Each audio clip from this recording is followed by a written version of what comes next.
முதல் கேள்வி, தமிழகத்தின் தலைநகர் என்ன? விடை ஏ சென்னை. இரண்டாவது கேள்வி, தமிழ்நாட்டின் மிகப்பெரிய ஆறு எது? விடை ஏ காவிரி.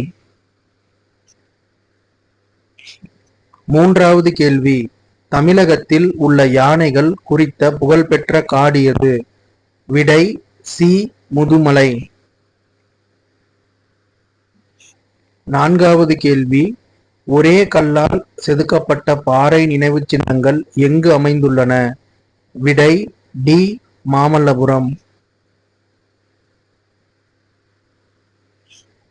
ஐந்தாவது கேள்வி, தமிழக அரசின் தேசிய பசுமை விருது பெற்ற நகரம் எது?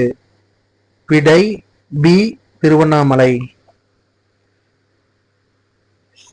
ஆறாவது கேள்வி, தமிழகத்தில் உள்ள முதன்மை தொழில்துறை நகரம் எது?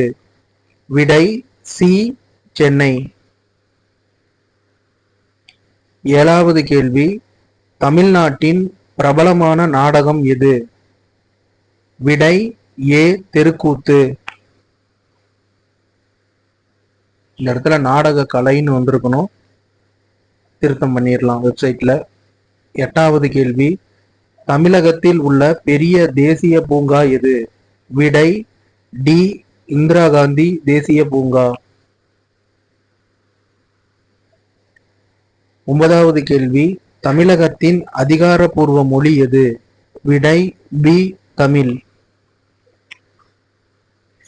பத்தாவது கேள்வி, சித்திரமும் சிற்பக்கலையும் கொண்ட சிதம்பரம் நடராஜர் ஆலயம் எந்த மாவட்டத்தில் அமைந்துள்ளது? விடை பி கடலூர். இப்ப நம்ம 10 கேள்விகளுக்கு விடை சொல்லியிருக்கோம். 10க்கு நம்ம எவ்வளவு எடுத்திருக்கோம் அப்படின்னு தெரிஞ்சுக்கிறதுக்கு மதிப்பெண் காட்டு அப்படின்றத கிளிக் பண்ணா நம்ம எத்தனை எடுத்திருக்கோம் அப்படின்னு தெரிஞ்சுக்கலாம். நம்ம 10க்கு 10 சரியா தான் சொல்லியிருக்கோம். ஒருவேளை விடைகள் நம்ம தவறான விடைகளை நாம இங்க தேர்ந்தெடுத்துட்டோம் அப்படின்னாலும் நமக்கு இங்க மதிப்பெண் காட்டு அப்படின்றத கிளிக் பண்ணும்போது எந்தெந்த கேள்விகள் தவறா செஞ்சிருக்கோம் அப்படின்றத இங்க காட்டி கொடுத்துரும். இது மூலியமா நம்ம இந்த பேஜ்லயே நம்ம படிச்சுக்கிட்டு நம்மளுடைய திறமையை வளர்த்துக்கிறதுக்கு இந்த பக்கம் உங்களுக்கு ரொம்ப யூஸ்ஃபுல்லா இருக்கும். ஒருவேளை விடை தெரியல அப்படின்னாலும் கூட இங்க ரிவீல் ஆன்சர் அப்படின்றத கிளிக் பண்ணா ஆன்சர் என்ன அப்படின்றது தெரிஞ்சிடும். இது மூலியமா நம்ம படிச்சுக்கிறதுக்கு இந்த பக்கம் ரொம்ப பயனுள்ளதா இருக்கும். டிஎன்பிசி எக்ஸாமுக்கு ப்ரிப்பேர் பண்றவங்க நண்பர்களுக்கும் உங்களுக்கு தெரிஞ்சவங்க எல்லாத்துக்குமே இந்த பேஜை ஷேர் பண்ணுங்க. ரொம்ப நன்றி.